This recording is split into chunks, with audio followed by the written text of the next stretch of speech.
Meu interesse inicial era a política de drogas, mais nesse âmbito político e intelectual. Há 10 anos atrás isso não dava camisa a ninguém. Com muito esforço, com muito trabalho e com alguma sorte, consegui lugar ao sol.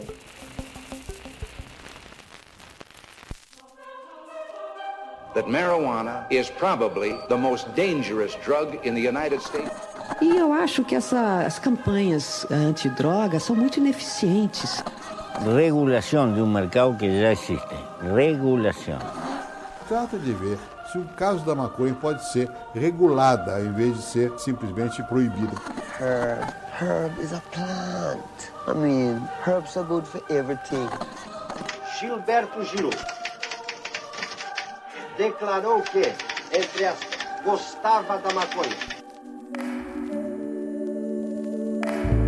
Olá, olá! Eu sou a Anita Crepe, jornalista especializada em cannabis, e essa é a segunda temporada de Segredos do Ramo, uma série do Cannabis Hoje Pode, com entrevistas sobre empreendedorismo e negócios. Por aqui eu converso com os principais profissionais do ramo, a fim de conhecer os caminhos, as dores e as delícias de trabalhar com essa planta poderosa em uma indústria que cresce rápido, diante de um processo de legalização que já está rolando a todo vapor. A segunda temporada do Cannabis Hoje Pode tem o apoio de USA Hemp, Aleda, Simples Cannabis, Umora e Easy Labs.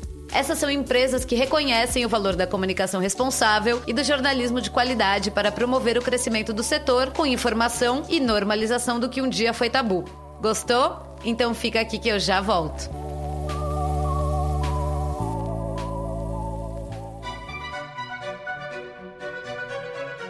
Sabia que você não precisa estar doente para usar cannabis medicinal? Essa é a premissa da Umora, marca de produtos de cannabis que combinam CBD e fitoterápicos poderosos para o seu dia a dia.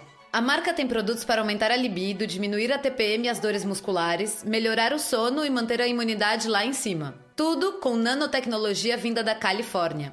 Siga o @me.umora no Instagram e chame a concierge no link da bio, que ela te ajuda com todo o passo a passo para o seu tratamento.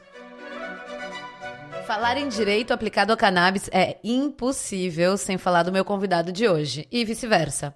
Ele é simplesmente uma das maiores referências da sua área e isso não é pouca coisa. Advogado especialista em direito eleitoral, com um MBA em relações governamentais, o meu convidado foi conselheiro do Conselho Nacional de Política sobre Drogas do Ministério da Justiça e atualmente ele dirige um grupo de trabalho sobre cannabis desse mesmo CONAD. Os logros desse rapaz são vários e vou querer entender mais sobre o processo de cada um deles nessa entrevista, com destaque para a revolução que ele tem feito na Ordem dos Advogados do Brasil, como vice-presidente da Comissão Especial de Direito da Cannabis da OAB Nacional, e como foi, finalmente, que ele conseguiu garantir que o maior evento de cannabis do Brasil acontecesse sem maiores percalços obscurantistas. Vamos entender essa jornada que une direito e cannabis e faz a diferença na vida de tanta gente. Rodrigo Mesquita, seja muito bem-vindo ao Cannabis Hoje Pode. Olá, Anita. Muitíssimo obrigado pelo convite e pelas palavras tão gentis também. Verdadeiríssimas, estamos muito contentes de ter você aqui com a gente. Mas antes de mais nada, Rodrigo, o povo quer saber o que o Diguinho queria ser quando crescesse, além de kitesurfer. Nossa, eu queria ser tanta coisa, né? Como no poema Tabacaria, né? Mas existem tantos querendo ser que não podem haver tantos.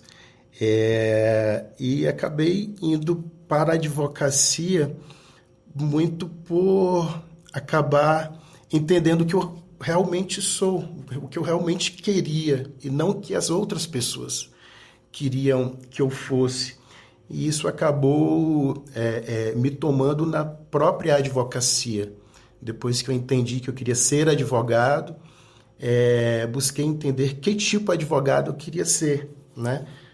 De me encaixar nas fórmulas já testadas, ou se eu queria iniciar uma nova forma, aliás, ou se eu queria encampar o meu próprio caminho. Eu acho que foi isso que eu acabei fazendo, né? Seguir uma trilha na advocacia que, embora muito calcada naquilo que é primordial, como a ética, nos valores humanísticos, numa preparação técnica sólida, mas também trazendo um pouco daquilo que eu gosto, da arte, da criatividade, do novo e de abrir novas possibilidades para mim e para as outras pessoas. Maravilhoso. Rodrigo, já que você trouxe isso de criar dentro da advocacia, como é que você chegou na cannabis? Porque na cannabis você de fato está criando, né? E está criando bonito. Então, como é que foi isso? Você já tinha uma relação pessoal com a cannabis e aí decidiu também fazer disso uma coisa profissional? Eu lembro também que tem uma coisa ali de você ter participado da feitura de um projeto de lei do DF, mas não tenho isso muito claro. Então, se puder, conta pra gente. Esse meu interesse ele surgiu como um interesse acadêmico, inicialmente. Né? Eu fiz Direito na Universidade Federal do Piauí, sou piauiense, estou radicado em Brasília há mais de 10 anos.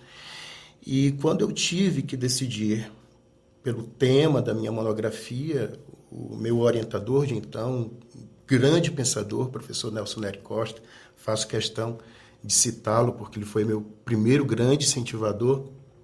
Dos 3 temas que eu coloquei, ele disse: Rodrigo, fale sobre esse, que era, então, a inconstitucionalidade da criminalização do usuário de drogas, a partir da teoria garantista, né? O garantismo penal, que ficou tão em voga nos últimos anos. Lá em 2007, eu já elenquei como meu marco teórico, mas era, de fato, uma motivação teórica, intelectual, e por um grande sentimento de injustiça do que me parecia ser inadequado diante de tudo aquilo que eu formulava como o que deveria ser o direito e do que era a justiça. Então, meu interesse inicial era a política de drogas, mais nesse âmbito político e intelectual.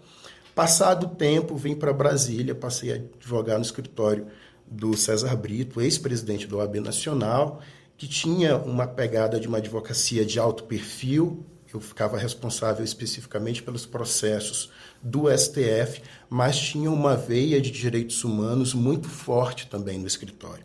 E foi ali que eu consegui trazer essas duas coisas, né, da advocacia liberal de alto perfil com a advocacia de direitos humanos, e eu tinha muita liberdade para criar. Como eu trabalhava em processos no STF, a criatividade era o meu motor, né, as novas teses. E foi a partir daí que esse meu interesse, que era intelectual, acadêmico e político, se uniu com minha atuação na advocacia. Coincide que se começa no Brasil a discutir a cannabis medicinal, ali por volta de 2014, 2015, eu já estou na Comissão de Assuntos Regulatórios da OAB Nacional. A Anvisa deflagra o processo regulatório do cultivo para fins medicinais e científicos e do registro dos produtos de cannabis. O Dr. William Dib, então presidente da Anvisa, convida a OAB para tomar parte disso. Logo depois vem a comissão especial do PL 399 na Câmara, também a comissão faz parte disso, e daí o mercado se consolida e eu passo também a auxiliar empresas nacionais, estrangeiras, pacientes, associações e por aí vai. Vamos entrar nisso, mas eu queria saber assim, você participou da feitura desse projeto de lei do DF, eu não lembro se era para criar um projeto de lei para o SUS, uma lei para o SUS no DF, ou não tem nada a ver com isso? Tem sim. Houve primeiro um projeto de lei, o primeiro projeto de lei, a primeira lei no Brasil para acesso a produtos de cannabis via SUS é aqui do Distrito Federal. Né? Mas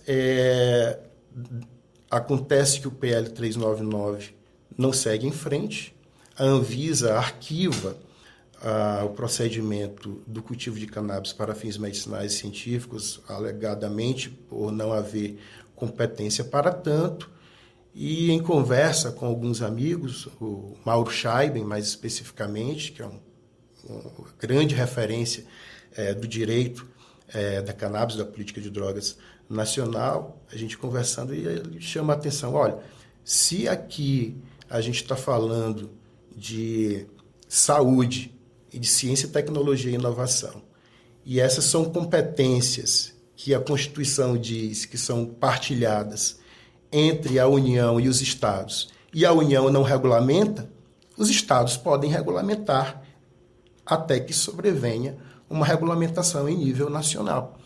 Então, eu desenho esse projeto de lei, esboço a justificação dele e apresento, então, à Câmara Legislativa do Distrito Federal, por meio do então deputado distrital Leandro Graça, que apresenta esse projeto à Câmara Legislativa do Distrito Federal. Ainda está lá, mas foi um passo importante, porque cria constrangimentos institucionais, né, forçando a União, espero, a destravar essa regulamentação, que, aliás, é o nosso esforço hoje no GT de Cannabis do CONAD. Sim. Eu queria entrar nessa coisa da Expo Cannabis Brasil, né? Que você fez um belíssimo trabalho para que a Expo, de fato, saísse do papel. Então, eu queria saber como é que foi o preparo jurídico para garantir esse evento. Vocês chegaram a ter algum problema, algum pedido de cassação de alvará? Ou já se precaveram antes mesmo que pintasse alguma coisa nesse tipo? Foi um convite, partiu do Nico e da Larissa, que são os representantes da Expo Cannabis aqui no Brasil, um casal fantástico, muitíssimo preparados, muitíssimo profissionais. Me fizeram esse convite já há alguns anos. No ano passado, eles disseram, olha, Rodrigo, chegou a hora e nós precisamos de um jardim de plantas de cannabis na nossa Expo Cannabis. Nos disseram que não é possível. O que você acha? Eu acho que a gente vai fazer. E eu sei como que a gente vai fazer. E a gente acabou fazendo, né? Com muita segurança para todo mundo. Claro que houve todo um trabalho anterior de análise de risco, de buscar as autorizações corretas, com quem já tinha as autorizações, de dialogar com o Ministério Público de São Paulo, com a Polícia Civil de São Paulo, com a própria Anvisa, todos os órgãos de segurança pública e de vigilância sanitária já tinham sido contatados previamente para que nós não tivéssemos nenhum tipo de problema. Aliás, para que a gente se antecipasse a qualquer tipo de problema. Mas, claro que se a gente quer fazer algo que é inovador, certamente isso vai incomodar alguém ou alguém vai utilizar isso como plataforma, como palanque. E acabou que algum político acabou apresentando uma notícia de fato ao Ministério Público de São Paulo. Quando chegou a notícia lá, quando chegou lá ao Ministério Público, já sabia que a gente tinha todo esse planejamento, já tinha recebido nossa documentação. Quando nos pediram a documentação complementar, tudo foi apresentado. No dia da feira, no primeiro dia da feira, horas antes, nós recebemos representantes do Ministério Público, da Polícia Civil, olharam toda a documentação, viram o espaço das plantas, viram que estava tudo ok, o evento ocorreu sem nenhum percalço e logo depois houve o arquivamento da notícia de fato apresentada. Ótimo, e rolou super... acho que foi a primeira vez, né, no Brasil que o público teve acesso a ver uma plantação ali de maconha, né, pessoalmente. Foi a primeira vez.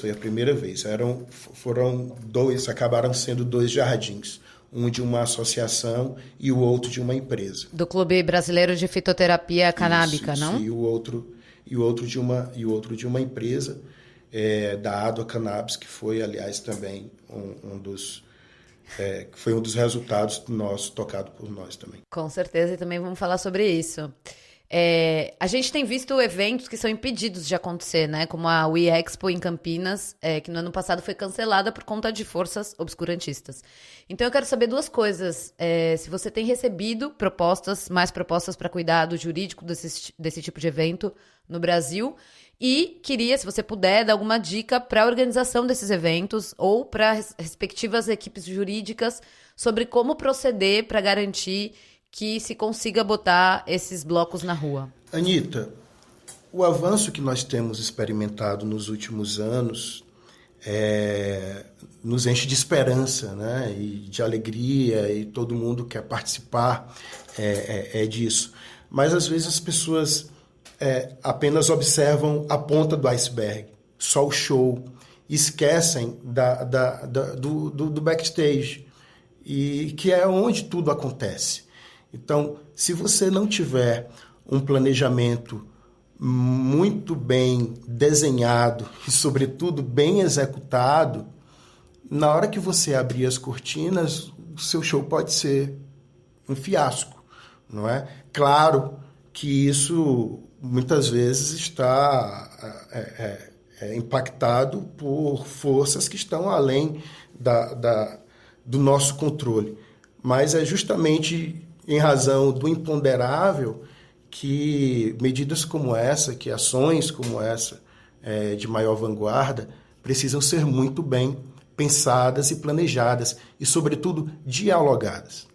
Um tipo de ação como ela não pode acontecer de surpresa. Ela pode acontecer de surpresa para o seu público, mas ela não pode ser surpresa para os órgãos de fiscalização.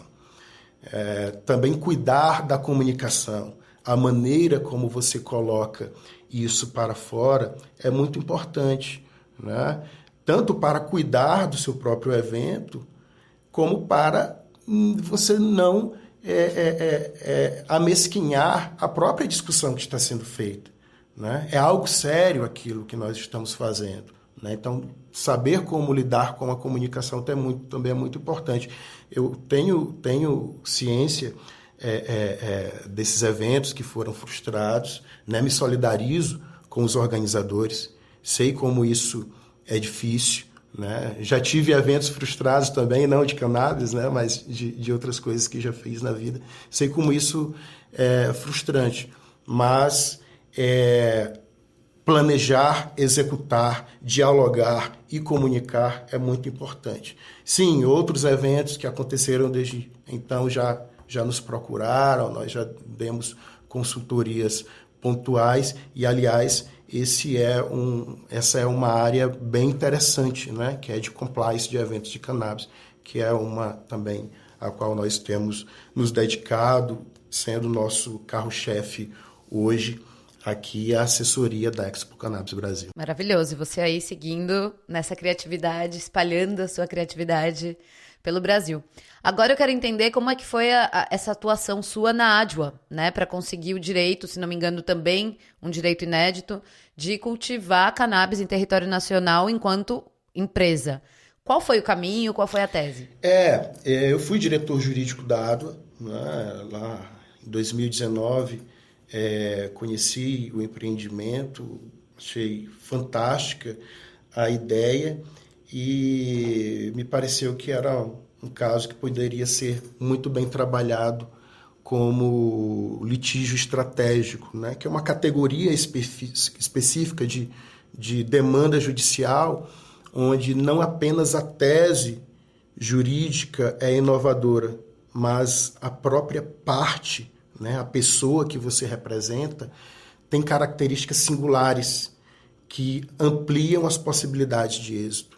Né? Como era uma empresa que nascia de uma pesquisa científica dentro de uma universidade pública, como resultado da política brasileira de ciência, tecnologia e inovação, com trabalhos acadêmicos já muito bem construídos, uma relação com a universidade muito sólida, era o caso, assim, um caso único que merecia judicialização.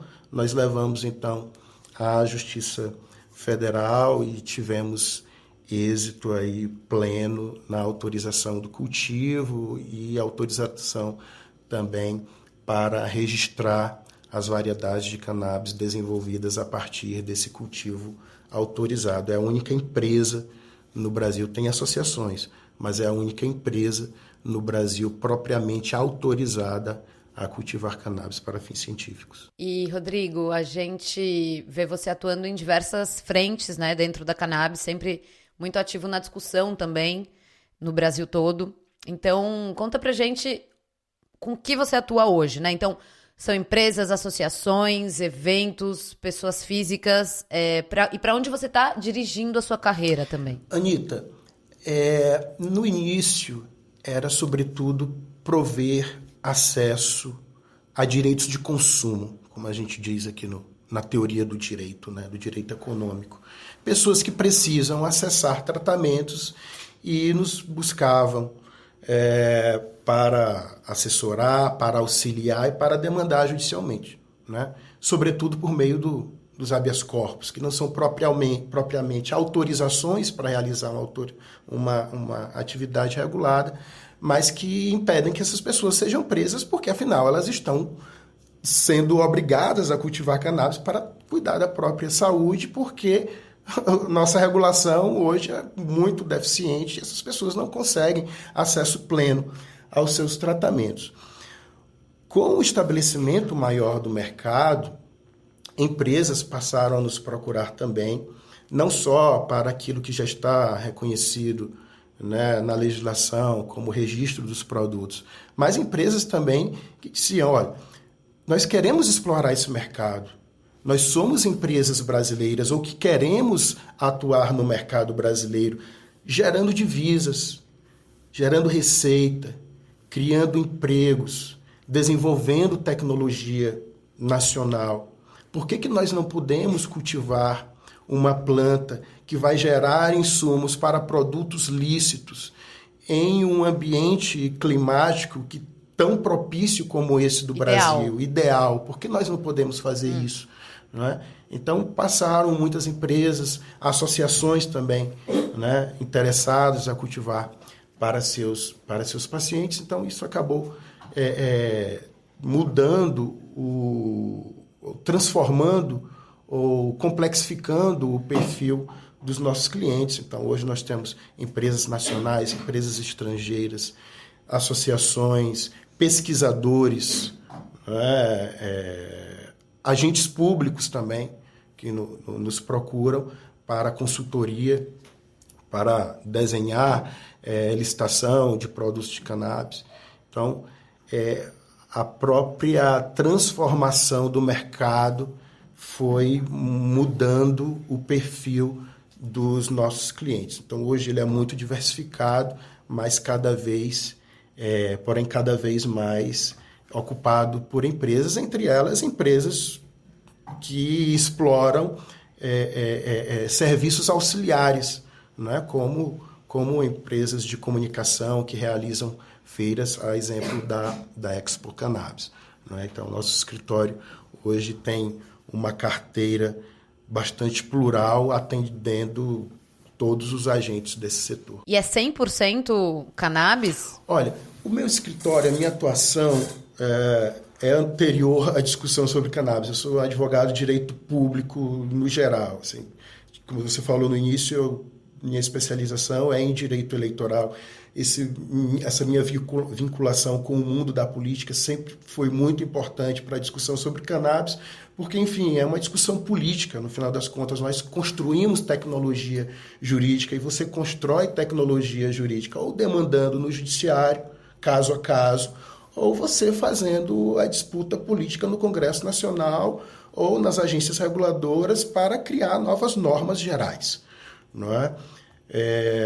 Então, temos uma atuação em direito regulatório para além também de life science, para além de cannabis também. Então, atuo com energia, com portuário, com rodoviário, mas o cannabis é o que nos dá maior referência no mercado hoje, mas temos uma estrutura que vai para além disso. E que nos é muito importante para o setor da cannabis também, Anita, porque é um setor novo, são poucos os advogados que têm autoridade, né, para falar de cannabis.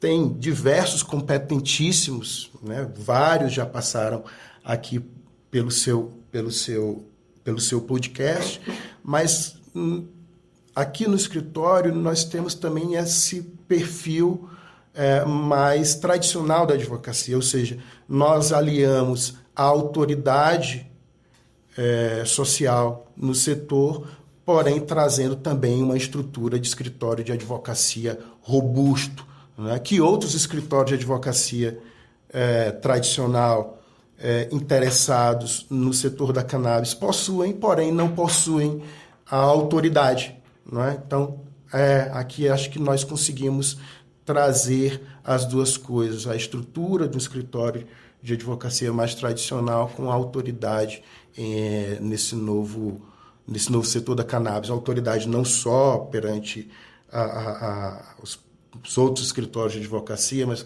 perante a sociedade civil, o movimento social antiproibicionista, as agências reguladoras, os congressistas e o Poder Executivo também.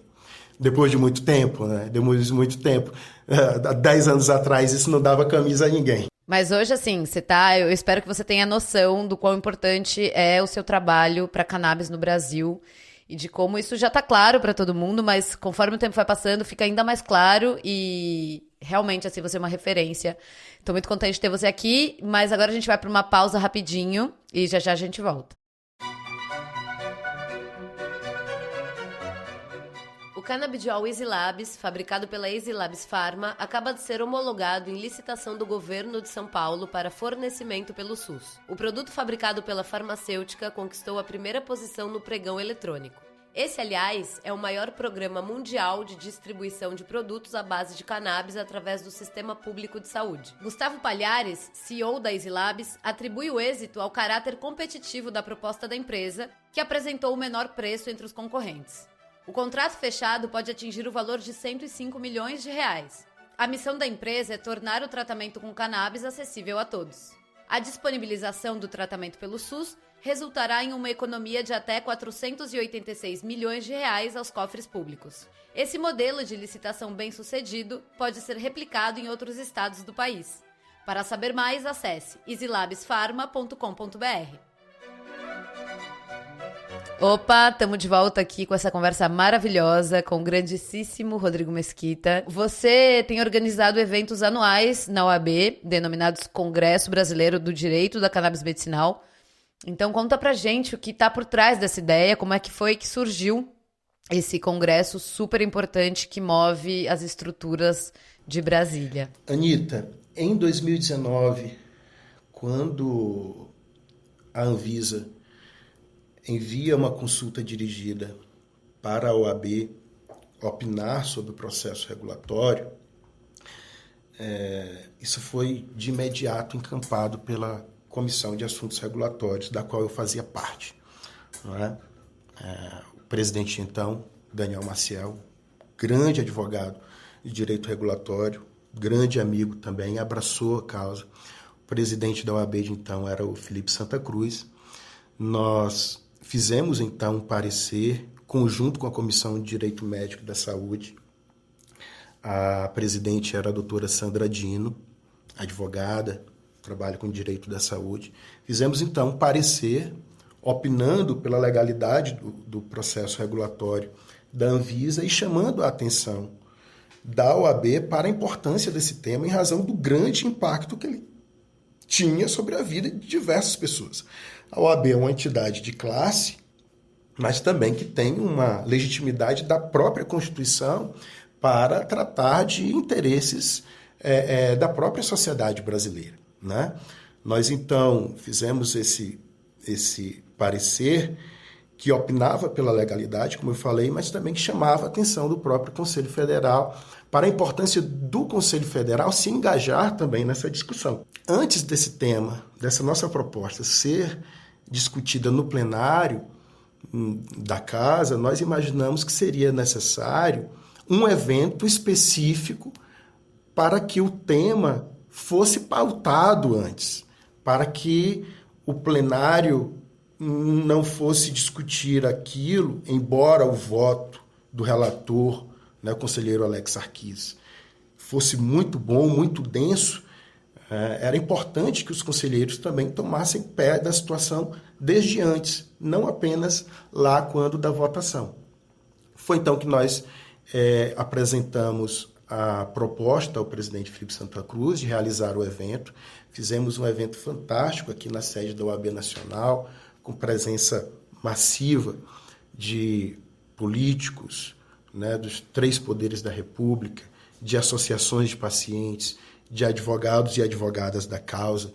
Então, aquilo, ao mesmo tempo que levou subsídios para a OAB, mostrou para a entidade a importância social daquilo, que não era uma opinião isolada das 2 comissões, embora bem fundamentada. Havia, de fato, uma demanda social e, claro, que isso também criava condições sociais e políticas mais consistentes para que o plenário decidisse. O plenário, então, o evento foi um sucesso, o plenário acatou a nossa proposta, a OAB se manifestou publicamente favorável à regulamentação dos produtos de cannabis, do cultivo de cannabis para fins medicinais científicos. O ex-presidente da OAB Nacional, César Brito, teve uma participação fundamental também nesse processo. A OAB reconheceu, inclusive, naquela altura, a importância de se reconhecer o direito do cultivo de cannabis até mesmo pelos próprios pacientes, né, não limitando apenas a associações, empresas,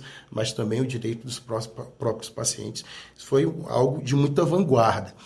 Em 2021, veio o segundo evento, já durante a pandemia, né, foi um evento online, e agora, em 2023, já na gestão do presidente Beto Simonetti, nós fizemos o 3º Congresso Brasileiro e ao final do Congresso, o presidente, então, anunciou a criação da Comissão Especial de Direito da Cannabis Medicinal do Conselho Federal da OAB, que já havia sido deliberado lá em 2019, porque tinha sido também proposto no nosso parecer que foi aprovado, mas ainda precisava de um amadurecimento institucional e político para que acontecesse coisas absolutamente normais da dinâmica institucional e política de uma instituição da envergadura e da pluralidade que é a OAB.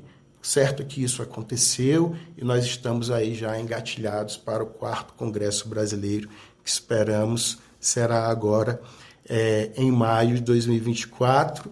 Ainda precisa da confirmação final, mas nós já temos aí um indicativo de que este ano teremos a 4ª edição, passando então de edições bienais para edições anuais do Congresso. E ampliando também de 1 dia para 2 dias, porque são muitos os temas, não dá mais para embarcar num dia só. Muito bom, poxa, quero ir, assim, já tem mais ou menos a data? Acho que primeira quinzena de maio. E Rodrigo, você é super influente em Brasília, sujeito boa praça, convidado para tudo que é solenidade, posse de ministro do STF, por aí vai.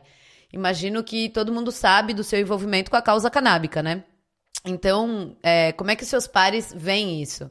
Tem alguma diferença no tratamento por conta disso? Eles têm curiosidade, vêm te perguntar coisas específicas sobre esse universo canábico que você navega tão bem? Anitta, é engraçado como muda com o tempo a maneira que os colegas, não só advogados, mas colegas do meio jurídico no geral, lidam comigo e com esse tema, né? Quando eu comecei a trabalhar com ele, não foram poucas as pessoas que me advertiram a respeito dos riscos, não é? Me falavam das portas que se fechariam. Isso vai te queimar. E de fato, várias se fecharam. Mas eu sempre observei da seguinte maneira, olha, se essa porta se fechou para mim, ela me economizou tempo, porque ela já me antecipou um lugar onde eu não ia querer bater, né? Se ali eu não pudesse ser verdadeiro, não teria muita valia para mim aquele espaço, não é? Mas também há pessoas que se afastam não necessariamente por não gostarem, mas, enfim, por receio, alguma coisa do tipo, do desconhecido, não é? Hoje, justamente em razão desse trabalho que eu e várias outras pessoas fazemos, o olhar mudou. As pessoas começam a perceber, até pela vida delas mesmas, dos benefícios que os produtos de cannabis trouxeram para elas, para suas famílias, para pessoas conhecidas, elas passaram a ver de uma outra maneira a construção de uma nova tese jurídica que foi emplacada no STJ unificando o entendimento das duas turmas criminais, posteriormente na terceira sessão, essa discussão tendo chegado ao Supremo Tribunal Federal, isso é um êxito que é difícil de não ser reconhecido. Até por quem discorde. Alguém pode dizer, olha, eu até discordo dessa posição, mas eu não posso negar que foi um feito muito importante, né? Um grande feito. E um feito realizado com qualidade técnica e com um aguçamento da relação que se tem que ter para que esse êxito aconteça. Ou seja, em tribunais superiores, a gente está falando de Brasília, não basta que a tese seja boa. É importante também a maneira como você leva a mensagem. Qual o mensageiro que vai levar essa tese, não é? Então, esses predicados, eles têm valor no mercado da advocacia, no mercado jurídico. Então, isso acabou que hoje me abre portas também. Não é? As pessoas dizem, olha, se a pessoa resolve um problema desta monta, que não é apenas um problema jurídico complexo, mas é também um problema social, econômico e político de muita envergadura, essa pessoa merece seu reconhecimento. Então, hoje o reconhecimento vem muito daí. Mas, repito, minha advocacia está para além da discussão sobre cannabis. Não é? Então, são 10 anos trabalhando aqui em Brasília. São 10 anos que, digamos, larguei tudo, vim sozinho para Brasília, literalmente sem ter onde trabalhar, sem ter onde morar, sem parentes aqui, né? Vindo do interior do Piauí, com muito esforço, com muito trabalho e com alguma sorte, consegui lugar ao sol. E você vem de uma família que não é, né, do direito? Não, família de professores da rede de ensino público do interior do Piauí. Né? Sou o primeiro advogado da família, então não pude, né, me aproveitar de uma estrutura anterior. Tudo aquilo que consegui foi galgando pelo meu próprio trabalho e, claro, também pelo reconhecimento das pessoas que me deram a oportunidade em alguma altura também. Né? Foi um processo de troca também muito rico também. E a ideia de ir para Brasília e, de repente, não para São Paulo foi porque você já queria trabalhar com as instâncias de poder, é isso? Exatamente, Anitta. Tinha isso, mas tinha uma questão da sociabilidade também.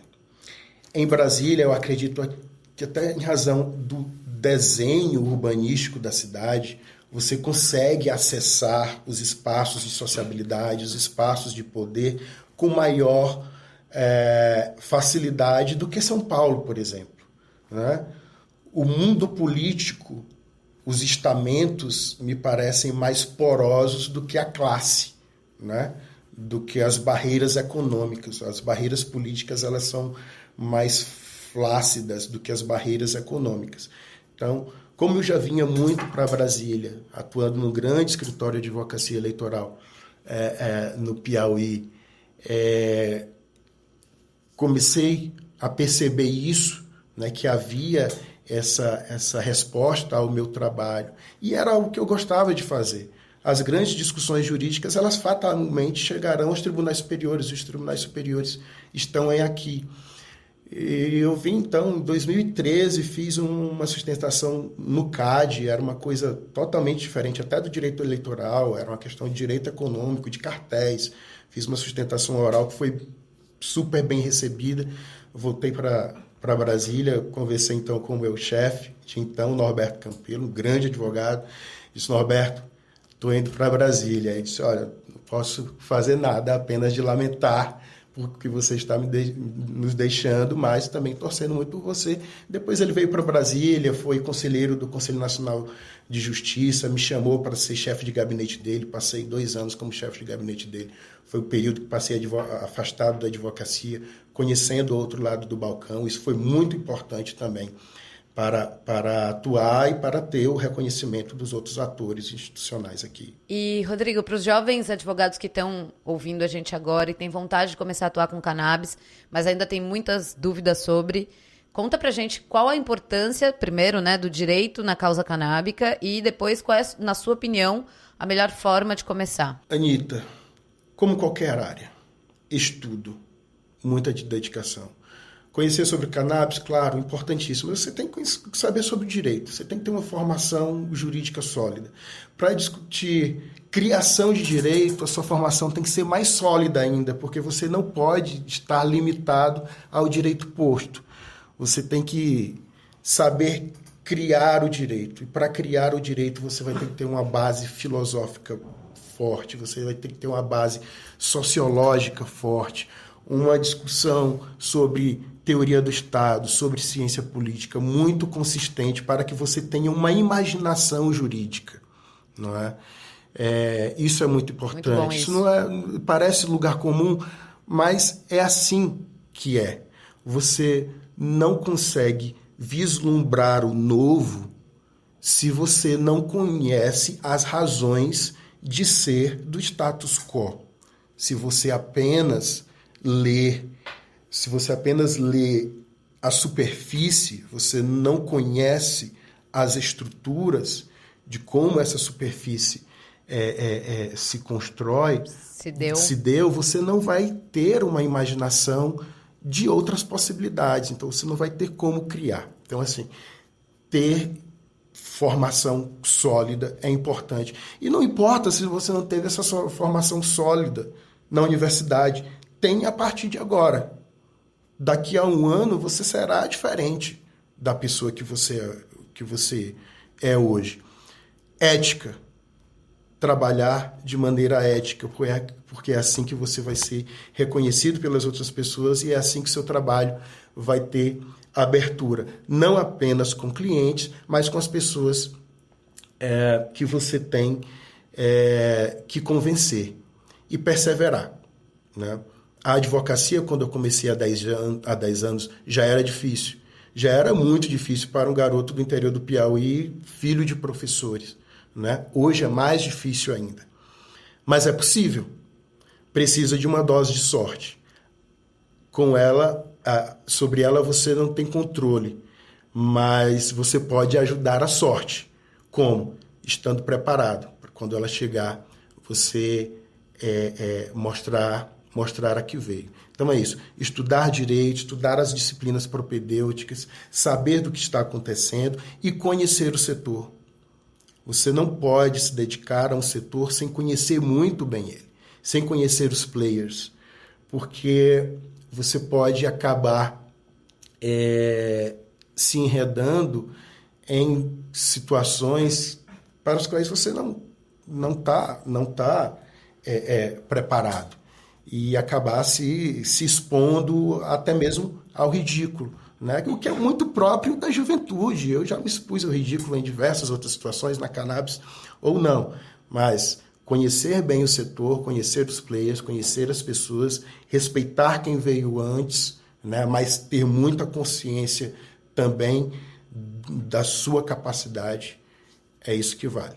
E conta pra gente como é que se deu a sua trajetória no CONAD, né? Antes como conselheiro e agora dirigindo um grupo de trabalho sobre cannabis. Em 2015 foi a minha primeira passagem pelo CONAD. O presidente da OAB de então me indicou, eu era suplente, o presidente era hoje membro honorário vitalício Marcos Vinícius Furtado Coelho, um grande constitucionalista também do Piauí.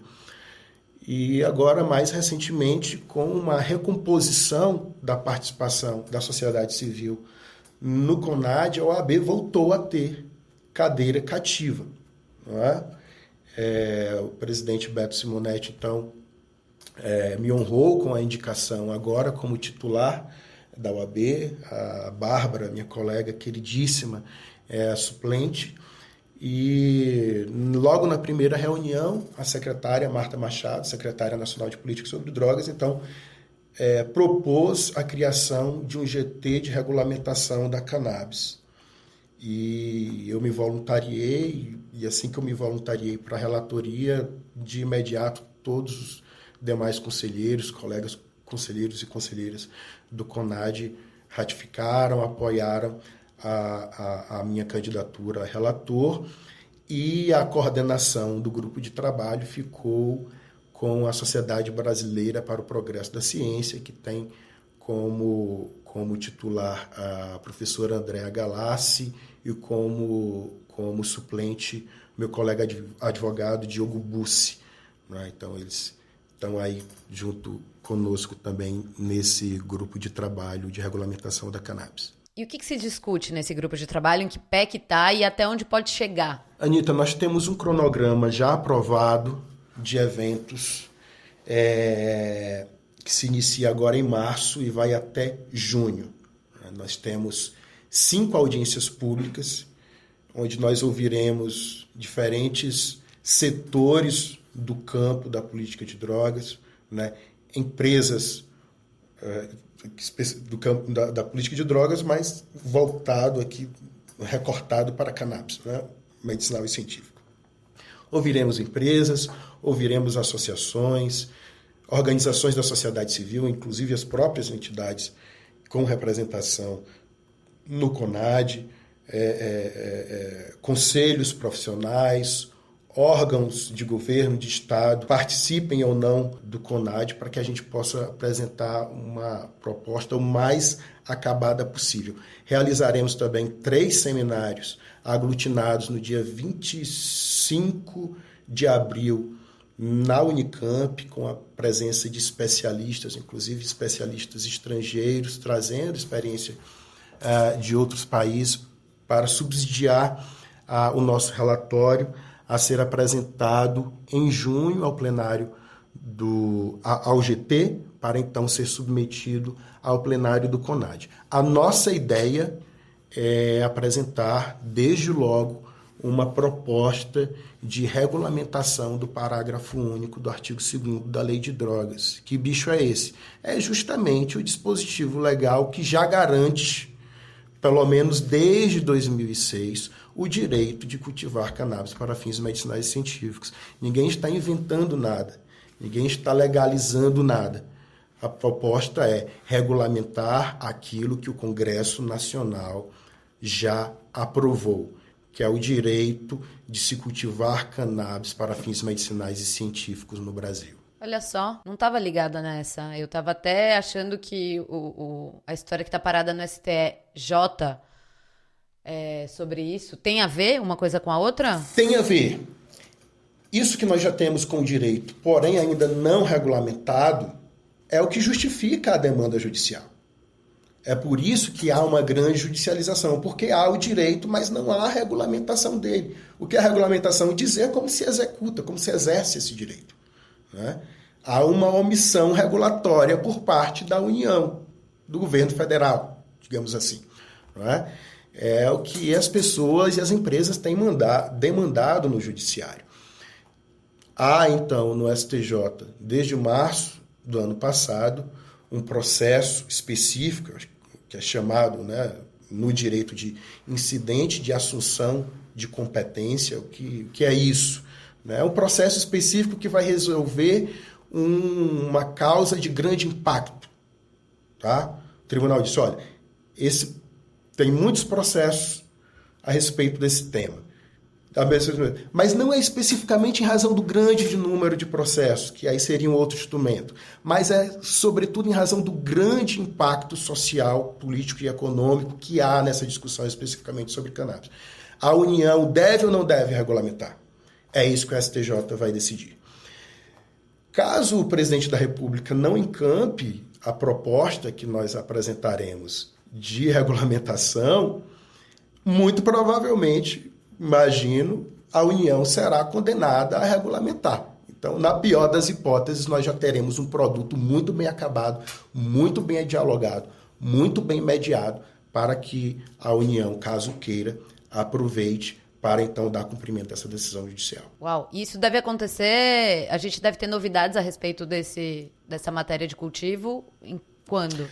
Anitta, os prazos para o judiciário são diferentes dos prazos para as partes que demandam no judiciário. Então, assim, pelo Código de Processo Civil, como os processos estão suspensos, o STJ tem 1 ano para decidir, ou seja, tem até agora março. Claro que isso pode ser postergado, esse prazo pode ser ampliado, mas o tribunal não tomaria essa decisão de instaurar um procedimento dessa importância se não tivesse consciência da sua própria obrigação. Ou seja, no momento que o tribunal diz, olha, eu vou decidir isso, ele está trazendo a responsabilidade para si, né?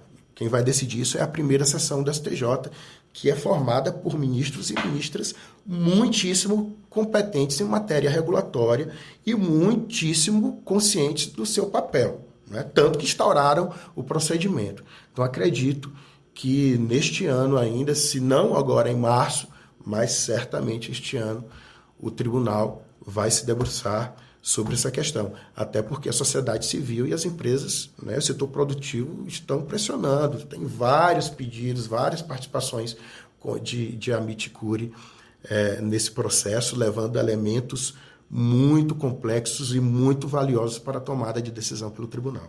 Muito bom. Vamos pressionar, gente. Adorei o papo aqui. A gente já vai se encaminhando para os quadros. Topa vir com a gente? A gente quer ouvir uma história de fracasso ou de alguma coisa que não deu certo, mas que você tirou algum ensinamento e que deu a volta por cima. Olha, não é especificamente da advocacia nem da cannabis, mas não precisa ser. Mas é uma derrota, digamos, profissional ou de sonhos, né? Eu gosto muito de cultura, eu gosto muito de música. Quando morava em Teresina, eu trabalhei na Fundação Municipal de Cultura Monsenhor Chaves, que é o órgão que cuida da política pública cultural do município. Lá eu lidava especificamente com fomento, liberando recursos para projetos aprovados, tal. Era bem ativo aí nessa militância cultural, fazia umas festas, produzia umas bandas autorais locais, assim, era muito divertido aquilo. E em um certo momento a gente decidiu meio que profissionalizar e dizer, por que não trazer pela primeira vez a Nação Zumbi para Teresina? Foi um show fantástico, mas foi um prejuízo avassalador, que acabou com todas as minhas economias, assim, naquela época. Assim, o primeiro dinheiro que eu ganhei na advocacia sumiu em uma festa, em um excelente show da Nação Zumbi. Com Chico Science ou sem Chico Science? Isso foi em 2012 e foi na véspera do meu aniversário. Foi muito bom esse show. Mas ali eu aprendi uma coisa, né? A paixão é primordial, mas ela não vale para tudo. Ela não vale por si só, né? É preciso profissionalizar, é preciso trabalhar com pessoas que você goste, pessoas em que você confie, mas que haja uma organização para que as coisas deem certo, não é? Então ali eu aprendi isso. A paixão é importante, mas a razão também. E aprendi também que é importante ter diferentes interesses, né, para ter aí uma polinização cruzada aí, e enriquecer suas diferentes áreas de atuação. Mas também não dá para abraçar o mundo, né? Então ali eu tomei mais ou menos uma decisão também. Olha, eu vou me dedicar a impactar a vida das pessoas naquilo que eu consigo fazer bem, né? Eu continuo consumindo cultura, eu continuo músico amador, eu continuo prestigiando meus amigos, eu continuo prestigiando a cena local, aqui em Brasília, no Piauí, onde quer que seja, principalmente hoje, né, com o streaming, com tudo, com as redes sociais. Mas a minha maneira de impactar a vida das pessoas de maneira mais consistente é a advocacia. Então ali eu aprendi isso, né? A profissionalizar, a paixão é importante, mas ser profissional também é muito importante. E focar, que assim você consegue impactar mais a vida das pessoas. Anotamos aqui os ensinamentos de Rodrigo Mesquita. Agora, legalizou. O que acontece? Legalizou e agora? O que muda na sua carreira? Se transforma. O litígio, ele é lucrativo para muita gente. Para os advogados que trabalham com litígio, sobretudo. Isso é ganha-pão, não é? Mas o litígio vai se transformar. Esse litígio criminal, o litígio regulatório, ele vai passar para um litígio concorrencial, por exemplo, né? Um litígio comercial, né? mas também vai ganhar mais ênfase ao aconselhamento, à consultoria. E aí vai ser importante o advogado, a advogada, saber não só do direito, mas também conhecer o negócio de seus clientes. Porque ele vai ser um aconselhador, um consultor da estratégia dos seus clientes. Então aí eu volto para aquilo, conhecer o setor, conhecer os players, porque assim você vai conseguir antecipar cenários, não só os cenários regulatórios de quem está ligado nas normas que estão sendo produzidas, mas também está ligado no que o mercado está fazendo, quais as alianças estão sendo travadas, quais as organizações setoriais estão sendo construídas, para que assim você possa aconselhar seus clientes de uma maneira mais assertiva. Então, o litígio vai se transformar, não vai sumir nunca, mas vai se transformar e vai ganhar maior ênfase o aconselhamento. Não apenas um aconselhamento jurídico em sentido estrito, mas sobretudo, um aconselhamento a nível estratégico. E isso você só vai saber se você conhecer o setor. E para conhecer o setor, você vai ter que sair do seu escritório. Isso vale para todo mundo, né? Não só do escritório, mas enfim, dentro de casa exatamente. Né? Do online para o offline. E, bom, Cannabis Indica é um momento que a gente pede uma sugestão, ou de pessoa para seguir nas redes, no LinkedIn, ou de filme, música, alguma coisa, algum conteúdo relacionado a cannabis ou aos psicodélicos.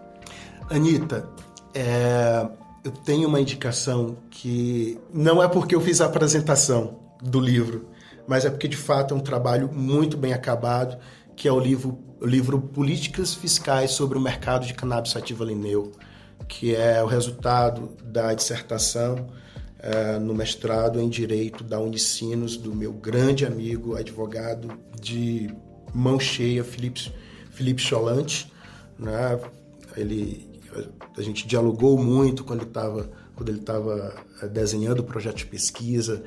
Ele entrou no mestrado, concluiu uma dissertação muito bem recomendada pela banca e foi publicada recentemente, agora em 2023, pela Lumen Juris, que é uma editora muito tradicional do meio jurídico, e conta com uma apresentação minha. Então, o Cannabis Indica, by Rodrigo Mesquita, é Políticas Fiscais sobre o Mercado de Cannabis Sativa Lineu.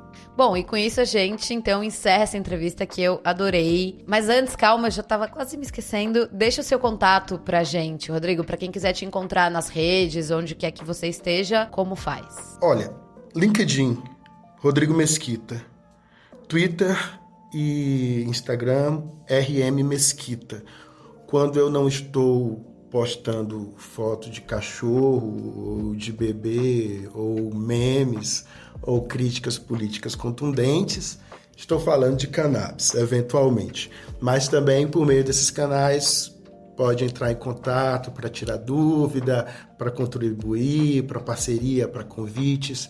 Estamos aí à disposição. Bueníssimo, Rodrigo. Então, agora sim, muitíssimo obrigada por estar aqui com a gente e distribuir, compartilhar conhecimento. Volte sempre. A casa é sua. Obrigado, Anitta. Fico muito feliz pelo convite, pela participação. Adorei a primeira temporada. Muito sucesso ao seu podcast. Não é à toa que você hoje é a maior referência do jornalismo especializado em cannabis no Brasil e além. Fico muito feliz em ver o seu trabalho rompendo fronteiras, não só territoriais, mas editoriais mesmo, levando esse tema para veículos da grande imprensa, veículos tradicionais. Isso é muitíssimo importante para o mercado, mas também para a sociedade, né? Para desmistificar essa discussão. Isso é muito importante mesmo. Fico muito feliz e muito agradecido e honrado pela participação e me despeço fazendo um convite para todos aqueles e aquelas que queiram participar desse processo coletivo e democrático que nós estamos empreendendo no GT de regulamentação da cannabis no CONAD. Aqueles que queiram, aqueles que possam Por favor, contribuam, enviem suas dúvidas, suas sugestões, seus temores para o e-mail do CONAD, que é conad@mj.gov.br. Coloque lá no assunto contribuição GT Cannabis, que todas as contribuições serão encaminhadas para mim e para a Andréia e serão muito úteis para que a gente possa apresentar uma proposta mais bem acabada possível, mais completa e democrática. E então, quem sabe, enfim, a gente consiga apresentar algo que dê segurança jurídica para o mercado, para os agentes de mercado e principalmente que amplie de fato, a baixo custo, o acesso aos produtos de cannabis à população brasileira. É isso. Muitíssimo obrigado. Obrigada eu. Beijinhos mil.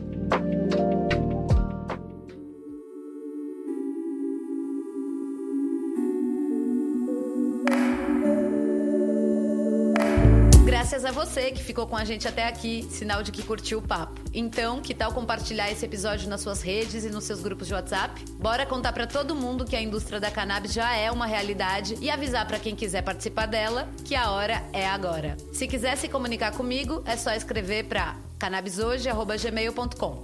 O Cannabis Hoje Pode vai ao ar todas as terças-feiras, é apresentado por mim, Anitta Crepe, e é produzido pela Leopoldo Electrical Group. Beijos e até semana que vem!